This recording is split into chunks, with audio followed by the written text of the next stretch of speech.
ഈ പടങ്ങളുടെ പേരിലോ അല്ലെങ്കിൽ ഇതിൻ്റെ ഒന്നും പേരിൽ എത്ര ആരോപണങ്ങൾ അങ്ങോട്ടും ഇങ്ങോട്ടും ആരോപണങ്ങൾ ഉന്നയിക്കാനുണ്ടെന്ന് അങ്ങേക്കറിയാം. ഇപ്പോൾ ജിൻഡോയ്ക്ക് അറിയാം ആരുടെയൊക്കെ ഒപ്പം നിന്നുള്ള ചിത്രങ്ങൾ മാധ്യമങ്ങളിലൂടെ വന്നിട്ടുണ്ട്. നമ്മൾ ആ ആരോപണങ്ങളിൽ തുടരുകയാണ്, അങ്ങനെ അങ്ങ് പോകുമെന്നല്ലാതെ അതിൽ പ്രത്യേകിച്ച് കാര്യമുണ്ടെന്ന് തോന്നില്ല. പക്ഷേ ഇതിലെ കൃത്യമായി പാർട്ടി ചുമതലകൾ ഇരുന്ന അല്ലെങ്കിൽ പത്മകുമാർ അടക്കമുള്ള ആളുകൾക്കെതിരെ എന്ത് നടപടിയെടുത്തു എന്ന് പലവട്ടം ചോദിച്ചിട്ടും ഒരു കുറ്റം ആരോപിച്ചു എന്നതുകൊണ്ട് ഒരാൾ കുറ്റവാളിയല്ല എന്ന നിലയ്ക്കൊക്കെ പറഞ്ഞ് ഒഴിയുകയാണ്. ഇതിപ്പോൾ വരും ദിവസങ്ങളിൽ എനിക്ക് തോന്നുന്നു ഒരുപക്ഷെ പത്മകുമാർ അടക്കം പുറത്തിറങ്ങാം. ഇപ്പോഴും ആരോപണം മാത്രമാണ്, കുറ്റവാളിയാണെന്ന് നമുക്ക് പറയാൻ കഴിയില്ല. അങ്ങനെയെങ്കിൽ ഓരോരുത്തരായി പുറത്തിറങ്ങും. പിന്നെ സർക്കാരിന് ഇനി അടുത്ത തെരഞ്ഞെടുപ്പ് വരാൻ പോവുകയാണല്ലോ. അപ്പോൾ നിങ്ങൾക്ക് എന്ത് പറഞ്ഞത് കോടതിയുടെ മേൽനോട്ടത്തിൽ നടക്കുന്നതെന്ന് പറഞ്ഞ് മാറി നിൽക്കാൻ കഴിയില്ല. കാരണം പാർട്ടിയുടെ ഒക്കെ ചുമതലകളിൽ നിന്നിട്ടുള്ള ആളുകളാണ് ഈ കുറ്റവാളികളെ. സ്വാഭാവികമായിട്ടും സംശയങ്ങൾ പല വിധത്തിൽ ഉയരാം, അതിന് മറുപടി പറയേണ്ടിയും വരില്ലേ?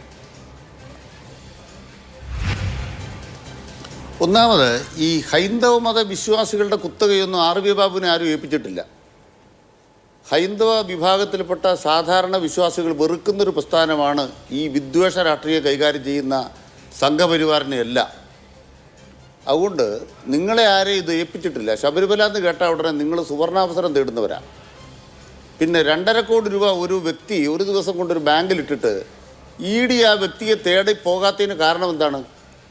നിങ്ങൾക്ക് ആ വ്യക്തി വിശുദ്ധനായതുകൊണ്ടാണ്.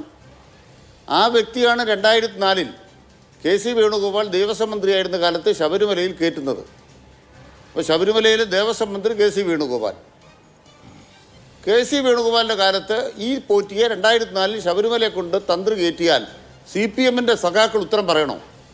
അല്ല, സഖാക്കൾ നാളെ മൂട്ടിക്കട്ടെ എന്ന് പറഞ്ഞുകൊണ്ടാണോ തന്ത്രി വേണുഗോപാലൂടെ കോൺഗ്രസിൻ്റെ സംഘടനാ സെക്രട്ടറിയും കൂടെ ഉമ്മൻചാണ്ടി സർക്കാരിൻ്റെ കാലത്ത് അല്ലെ ആന്റണി സർക്കാരിൻ്റെ കാലത്ത് ഈ പോറ്റിയെ കൊണ്ട് 2004 ശബരിമലയിലേക്ക് എഴുന്നള്ളിയത്? 2007 പ്രയാർ ഗോപാലകൃഷ്ണനല്ല, ഇന്ന് BJPയുടെ കൂടെയുള്ള ശ്രീ രാമൻ നായർ. അത് ഇന്ന് BJP അന്ന് കോൺഗ്രസ്സാണ്. രാമൻ നായർ സാറ് അതിൻ്റെ പ്രസിഡൻ്റായിരിക്കുന്ന കാലത്തല്ലേ ഈ പോറ്റി ശബരിമലയ്ക്കകത്തോട്ട് കയറിയത്? ശ്രീകോവിലിനകത്തെ തന്ത്രിയുടെ തൊട്ടുപുറയിലേ മാതൃഭൂമി പടം ഇരിപ്പുണ്ടല്ലോ. അത് സഖാക്കൾക്ക് ശബരിമല മൂട്ടിക്കാൻ വേണ്ടിയാണോ? അല്ല ഏതെങ്കിലും സഖാവിന് അവിടെ കളവ് നടത്താൻ വേണ്ടിയാണോ? കുറേ ഉദ്യോഗസ്ഥന്മാരവിടെ ഉണ്ട്, ഇവരെല്ലാം സഖാക്കളാ? നിങ്ങൾ ചാനൽ ചർച്ച വന്നിട്ട് ഒരു വാക്ക് കിട്ടിയ ഉടനെ ഏതോ ഒരു അബ്ദുള്ള ഒരു പാരഡി എഴുതിയ ഉടനെ ലീഗുകാരൻ എഴുതിയ പാരഡി കൊണ്ട് നടക്കുകയാണ് കോൺഗ്രസ്. എന്നിട്ട് എന്താ പറയുക? സഖാക്കൾ കെട്ട്. ഞാൻ അതുകൊണ്ടാണ് കൃത്യമായിട്ട് പറയുന്നത്, സോണിയാഗാന്ധിയുടെ കയ്യെ കെട്ടിയ പോലൊരു സാധനം പത്മകുമാറിൻ്റെ കയ്യിൽ ആരെങ്കിലും കെട്ടിയിട്ടുണ്ടോ? അടൂർ പ്രകാശന് കിട്ടിയ പോലെ ഈന്തപ്പഴോ അതിൻ്റെ അകത്ത് കുരുവോ സ്വർണമോ എന്താണെന്നറിയില്ല, അതുപോലൊരു സാധനം ഏതെങ്കിലും ഒരാൾ, ഈ ഗോവർദ്ധനോ അതുപോലെ തന്നെ ഈ പറയുന്നവരോ ഏതെങ്കിലും സഖാവിന് കൊടുത്തോ? അത് കുറ്റപത്രം വരുമ്പോൾ അറിയാം, അപ്പോൾ അതിന് നടപടിയെടുക്കും. തൽക്കാലം മറുപടി പറയേണ്ടതെല്ലാം നിങ്ങളാണ്. ജംഗമങ്ങൾ മുഴുവൻ നിങ്ങളുടെ പക്കലാണ്. ഒരു ജംഗമവും ഞങ്ങളുടെ പക്കലില്ല. ഞങ്ങളുടെ പക്കൽ ഭരണത്തിൻ്റെ വീഴ്ചയുണ്ട്, അതിനപ്പുറം ഞങ്ങളുടെ പക്കലില്ല. അതുകൊണ്ട് ആദ്യം ഉത്തരം പറയണം. ബഹുമാനപ്പെട്ട KPCC പ്രസിഡന്റ് സണ്ണി ജോസഫിൻ്റെ ഒരു പ്രസ്താവന ഞാൻ ആധാരമാക്കുന്നു. എന്താണ് ആധാരം? ശബരിമലയിലെ പ്രധാനപ്പെട്ടവരെന്ന നിലയ്ക്ക് കോൺഗ്രസിൻ്റെ 2 MPമാർ ഈ ഉണ്ണികൃഷ്ണൻ പോറ്റിയെയും ഗോവർദ്ധനെയും പണ്ടാരി അടക്കമുള്ളവരെയും ശബരിമലയെ കൊണ്ടുപോയി.